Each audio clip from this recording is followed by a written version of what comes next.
In this problem, we consider deformation of a frame subjected to a temperature change. Our purpose is to determine the maximum stress, and in the process we will deal with thermal, axial, and bending deformation. So the frame is made of two straight beams, each of length L. Each beam has the same cross section. It's a square, A by A, Young's modulus E, and the coefficient of thermal expansion, alpha. The temperature change, delta T, is the primary load in this problem, and our objective is to find the maximum stress.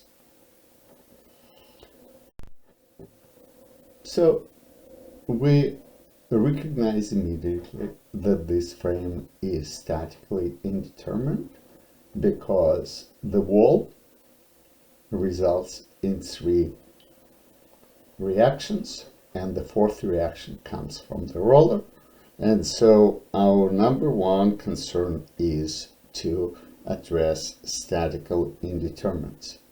To this end, we do the standard step and we remove the roller, replace it with an unknown reaction force, and the equation for finding this force is V sub C, or the vertical displacement at C, must be equal to 0, simply because V sub C is equal to 0 in the original problem.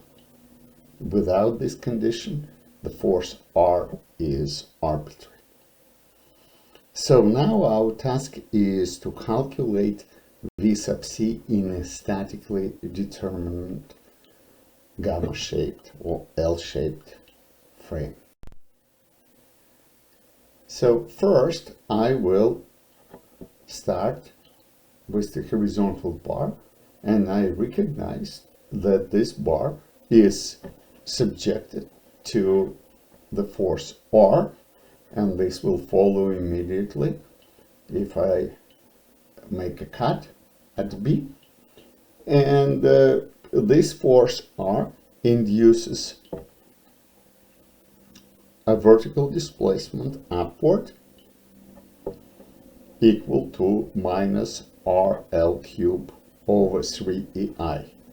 To be more precise, the upward displacement is RL cube over 3EI, but I use minus to indicate the difference between the table and the actual case. In addition, I can calculate the horizontal displacement of B and the angle of B, but neither of these displacements contribute to my ultimate goal of computing V sub C, and therefore I can simply disregard these two quantities. Now I will look at the vertical bar.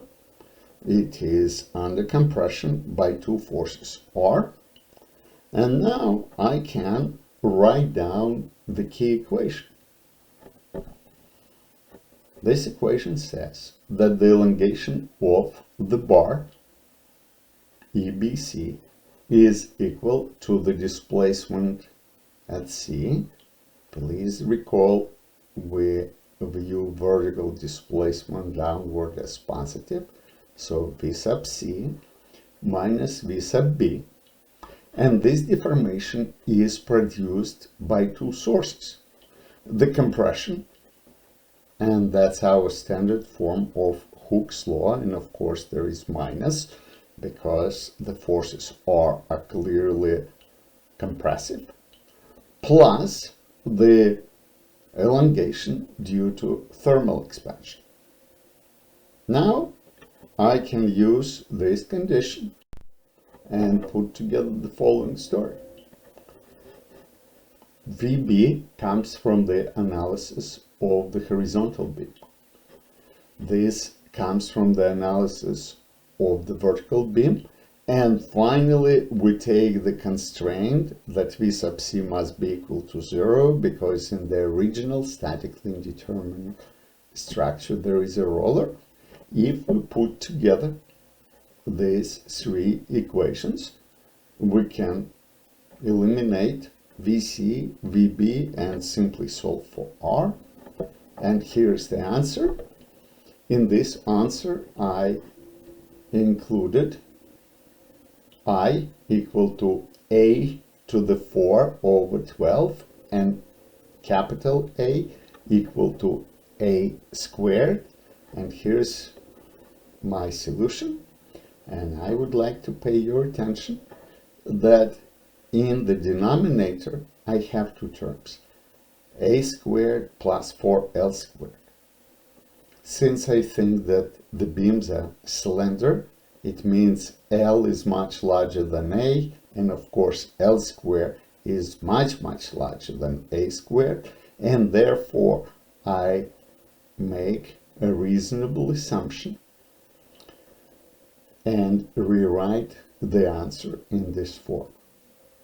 This approximation, in effect, is equivalent to stating that the bending deformation in the frame dominates the axial deformation.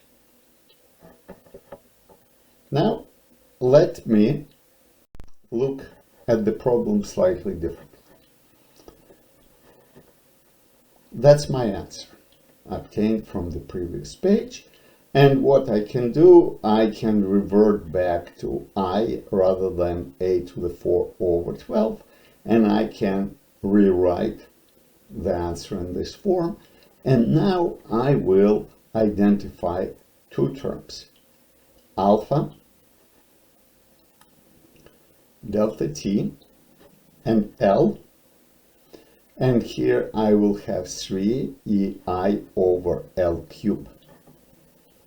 So let me retain the first term, and the second term I will call KB, and the reasoning behind this naming will appear immediately. If I look at a beam under bending, which is of course the horizontal part of the structure, I see that the table gives me the relationship between P and delta at the tip. Now I can think about this beam as a spring, and then I ask myself, what is the spring stiffness? It is P over delta, or 3ei over L cubed. This is precisely what I have here.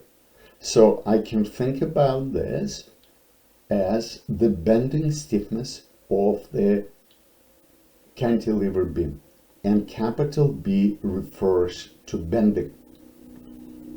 Now I can think about the vertical beam. The vertical beam is subjected to axial deformation, and corresponding stiffness P over delta is dictated by EA over L. So that's the axial stiffness of the vertical beam. Now I can think about my problem as the following. There are two springs connected in series. The first spring has stiffness KB, the second spring has the stiffness KA. I intentionally show this in a thicker line to emphasize that if I look at the ratio of Ka and Kb, I will find that Ka will be much larger than Kb. Now I can think about this problem as a constrained composite spring made of two springs, and it is subjected to thermal expansion. Here's what we see. The elongation of the spring is alpha delta TL minus, and I think about R as compression, divided by K. K is the effective stiffness of this combined spring, of the spring made of two springs. Now what I can think about this is 1 over K is the compliance, and for the springs connected in series, the overall compliance is equal to the sum of the compliances. And so instead of writing compliances, I write 1 over stiffnesses. Now I observe that Ka is much larger than Kb, therefore this term is much smaller than this term. And here comes the approximation, and here you could see that the axial stiffness, which is much larger, results in abandoning the axial compliance or neglecting it, and as a result we get the answer that exactly matches what we had before. So you may think of this frame as a series of two springs. Now let us go back to the original view of the problem, and now I can draw a free body diagram.